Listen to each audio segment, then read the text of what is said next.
Ladies and gentlemen, hello, and you are watching TTV News with some latest events in the province. And now coming to details. Ladies and gentlemen, the Ministry of Culture, Sport and Tourism held a conference on October 24 to summarize and evaluate the implementation of the Governance Decree number 21, 2015, regulating royalty and remuneration for cinematographic work, fine arts, photography, theater, and other performance arts. Mr. Do Nhân-Diệt, Deputy Minister of Culture, Sport and Tourism, attended the conference. The conference was streamlined to province and city across the country. Leaders of Provincial Department of Culture, Sport and Tourism, as well as representatives from various departments and branches, gathered at the TayNinhTV report. Delegates also exchanged and discussed difficulties and obstacles in the process of implementing the decree, proposing and recommending solutions for the Department of Fine Arts, Photography and Exhibition, and recommending the Ministry of Culture, Sport and Tourism to develop and promulgate general and appropriate regime and policy throughout the country. Mr. Trần Hoàn, Director of the Copyright Department, concluded the conference by noting the delegate's recommendation and stating that he will receive report and advise the government to allow amendments and supplement to Decree 21 in order to perfect it. Furthermore, the legal framework and method for collecting royalty and royalty remuneration from the state budget for the exploitation and use of work of cinema, fine arts, photography, theater, and other forms of art. And on the morning of October 25th, the Provincial Vietnam Philanthropic Committee of the Province and Provincial for the Poor Fund Campaign Committee held the launching ceremony for the Pigment for the Poor in the Province from October 17 to November 18 of 2023 to respond to the program The Whole Country Joins Hands for the Poor in 2023. Attending the launching ceremony, there were Mr. Nguyễn Đại Thi, member of the Provincial Party Standing Committee, permanent vice chairwoman of the Provincial People's Council, Mr. Trương Nhật Quang, member of the Provincial Party Standing Committee, head of the Mass Mobilization Committee of the party, in charge of Provincial Vietnam Philanthropic Committee also. Speaking at the ceremony, Mr. Trương Nhật Quang, head of Provincial Party Committee's Mass Mobilization Committee, said, in the past 3 years, the business community, organizations, and individuals inside and outside the province have joined hands to contribute to the For the Poor Fund of the province and many social security activities also, with the welfare activities, and with an amount of over 100 billion Vietnam dong. And from the mobilization of For the Poor Fund, the Philanthropic Committee at all levels supported the construction and repair of more than 800 price solidarity houses for poor households, near poor households, and the households in extremely difficult circumstances. And currently, the whole province still has about 3,499 multi-dimensionally poor households, a part of people still facing many difficulties and in dire need of the community attention and supporting to improve in their lives.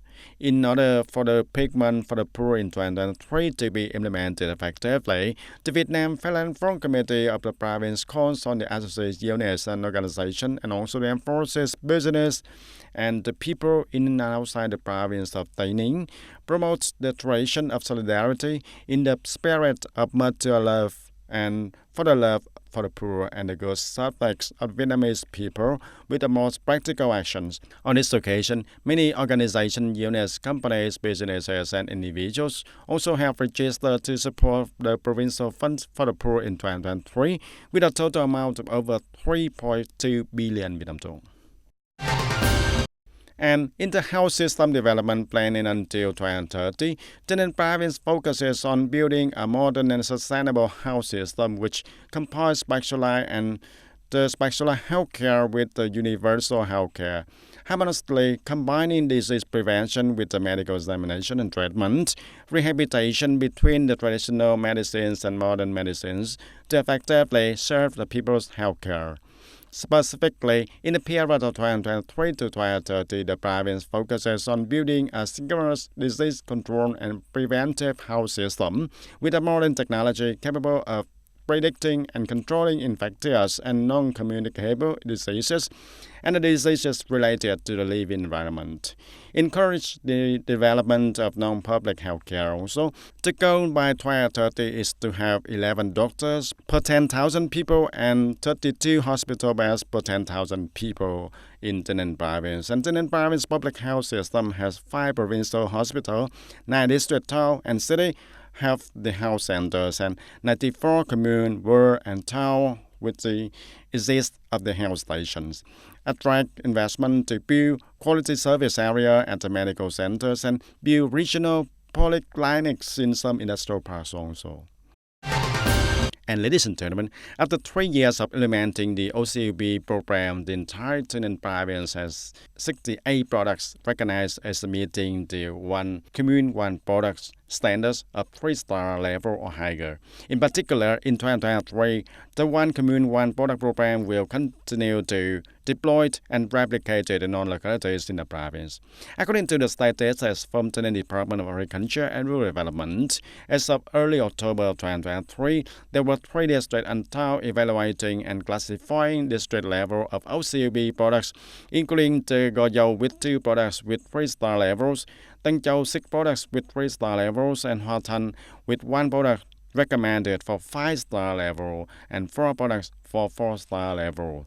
Other district, town, and city are urgently preparing to conduct the evaluation and classification of OCUB products in their localities, and with the goal of strengthening the advertising and promotion of the OCUB product brand associated with the current tourism program. Localities in the province are promoting the construction of sale points and distribution system of OCUB products, and step by step establish the introduction and sale of separate and unique OCUB products associated with the key products and local specialty products also. And the working group of the Hanoi Department of Culture and Sport, led by Mrs. Trần Thị Vân Anh, Deputy Director of the Department, has surveyed and exchanged experiences on the state management of the family sector in the city in TayNinhTV province. And welcoming the delegation, there were Mr. Nguyễn Nam Giang, Deputy Director of the Department of Culture, Sports and Tourism of TayNinhTV province, Mr. Nguyễn Trung Hiếu, Vice Chairman of the City People's Committee. At the meeting, the members of the delegation and leaders of TayNinhTV City announced the outstanding results and exchanged experiences and methods in state management of the family sector and family field of the 2 units in the project for the last time. Accordingly, in TayNinhTV City, family work has had many positive changes, regularly strengthened propaganda and promoting the effectiveness of the models, the clubs, and their reconciliation groups in localities. And up to now, the number of households in TayNinhTV City recognized as the cultural family has reached more than 94%, and almost no serious domestic violence cases have occurred in the area.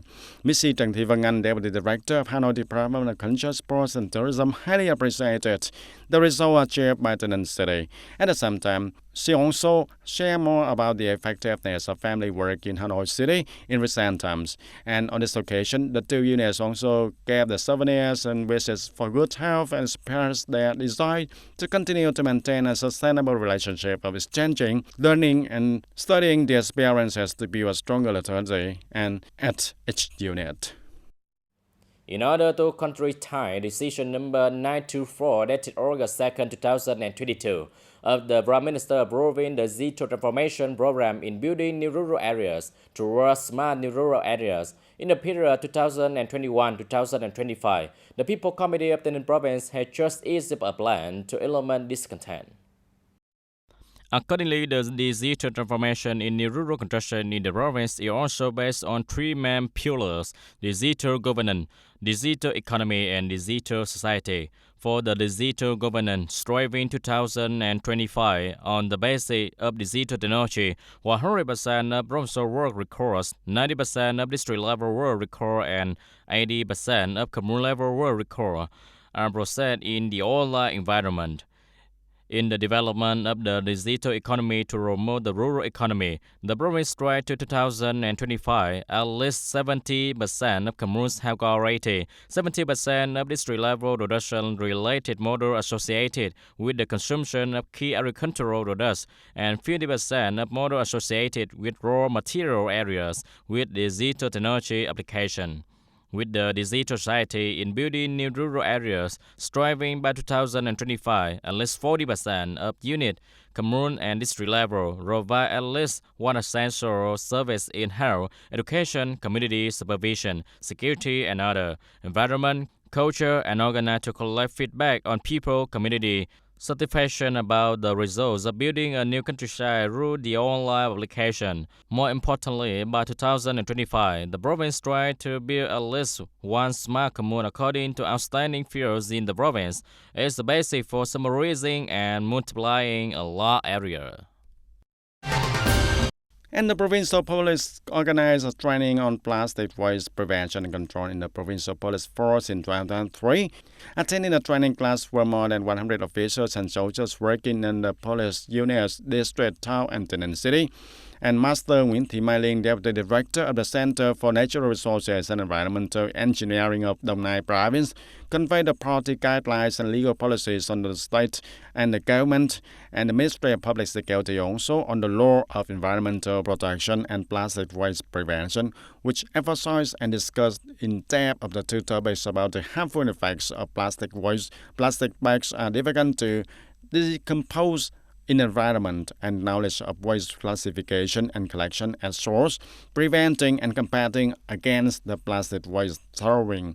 Along with the rich information and illustration of each topic, the reporter pointed out the plastic product and nylon bags that are difficult to decompose when discharged into the environment and specific measures in management, handling and recycling the waste plastic and nylon scraps, creating favorable conditions for collection, transportation, and treatment services in accordance with the regulations and risks, of course, in food insecurity and hygiene in daily activities.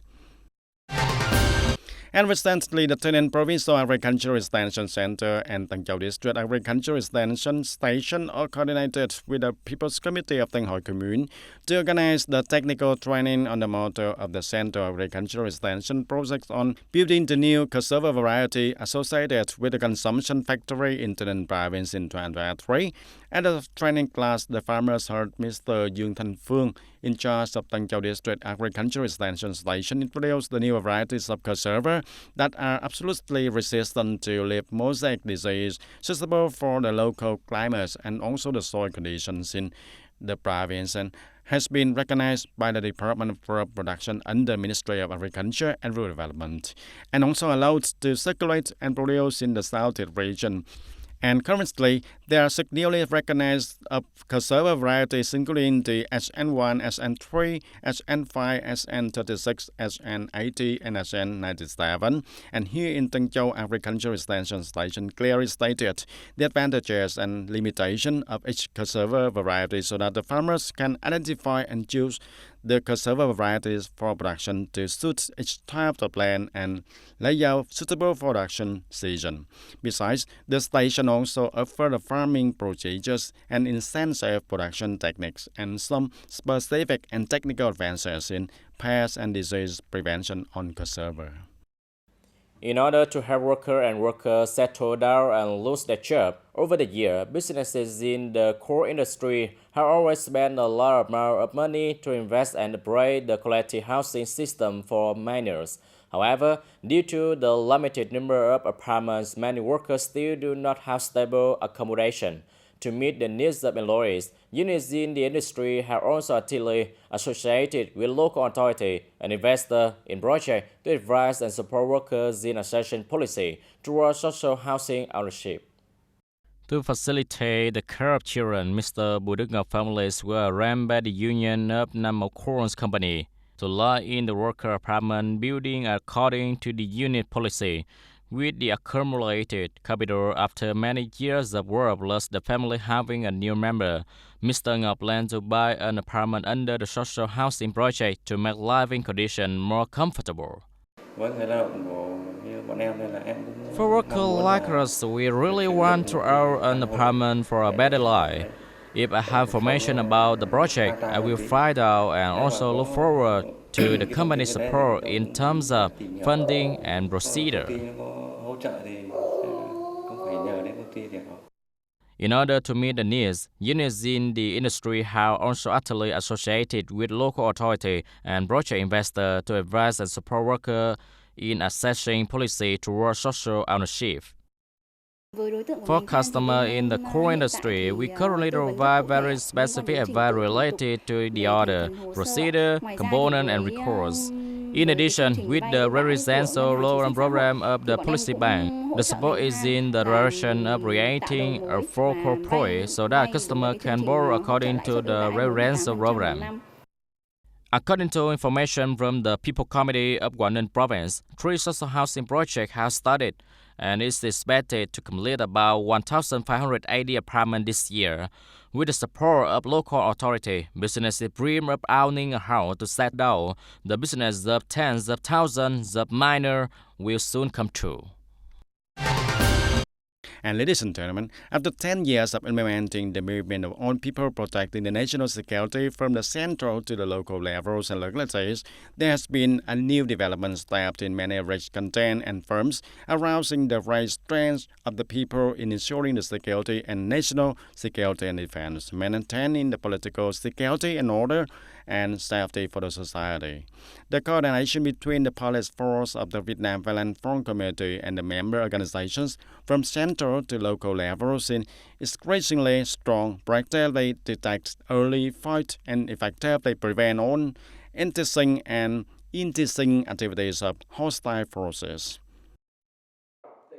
Many models of participating in crime prevention and protecting security and order have been built and these results of the movement of all people protecting national security in recent times have made an important contribution to consolidate and promote the people's security posture, creating favorable and basic conditions to serve the socio-economic development of the locality and the country. At the National Conference summarizing 10 years of implementing the coordination program between the Ministry of Public Security and the Central Committee of the Vietnam Violent Front Committee and the member organizations on promoting the movement of all people to protect national security in the new situation in period of 2023 to 2033 took place on October the 17th. Delegates pointed out limitations, shortcomings, and courses, and also mentioned some experiences over 10 years of implementing the program. I suggest that the People Public Security Force continue to coordinate closely with the Vietnam Violent Front and member organizations at all levels to perform well a number of key tasks, strengthen closer coordination in organizing the effectively guiding the documents on the party and the state on the work of building a movement of all people to protect national security with a focus on implementing Resolution number 28 of the Central Executive Committee, Directive number 46 of the Police Bureau on strengthening the party leadership in ensuring the security and order in the new situation. And ladies and gentlemen, the Ministry of Education and Training recently said it would pilot the implementation of electronic school records nationwide to reduce the administrative procedures and also reducing the pressure on the teachers and the school for the pupils also. And currently, many localities have also deployed electronic transcript software. In the past, when making a grade book, you had to be careful because if you made a mistake, you had to correct it. And for 13 subjects, 13 teachers had to wait to complete one book. But now, in an electronic grade book, the teacher can proactively do it on their account. The point calculation is very accurate, and that's the advantage. But this system is operated asynchronously. Each locality implements electronic school records according to a separate system which is not uniform and does not recognize each other. And this leads to some limitations, such as the people transferring school to another province still have to apply for traditional transcripts. Currently, the process for the student to transfer school within Hanoi City is quite easy, but if it is in a different city or industry database is not consistent, it will be difficult for the pupils and students, parents, and those who separate the students' records and transfer the students and the pupils. Currently, the Ministry of Education and Training is researching and piloting the implementation of electronic transcript and grade books on national scale this school year. After accurately evaluating the model results, there will be a guidelines and institution to implement uniform management and the use nationwide. Then, the above-mentioned shortcomings can be removed. and is also the way for most teachers today. The introduction of electronic school records will help the schools save a lot of money and teachers' time. The teachers only need to use a digital signature to confirm the data content on the system, rather than having to sign for each student for each class, saving a lot of time, and using it will become more convenient and spacious. However, there are also many concerns when deploying electronic school records on a large scale in remote areas where the physical facilities and infrastructure and platforms are still limited, so difficulties are also inevitable. The Ministry of Education and Training also said that it will take time to complete to smoothly operate a system with a large amount of data on a nationwide scale. Ladies and gentlemen, that's all for today TTV News. Thank you for watching and see you next time.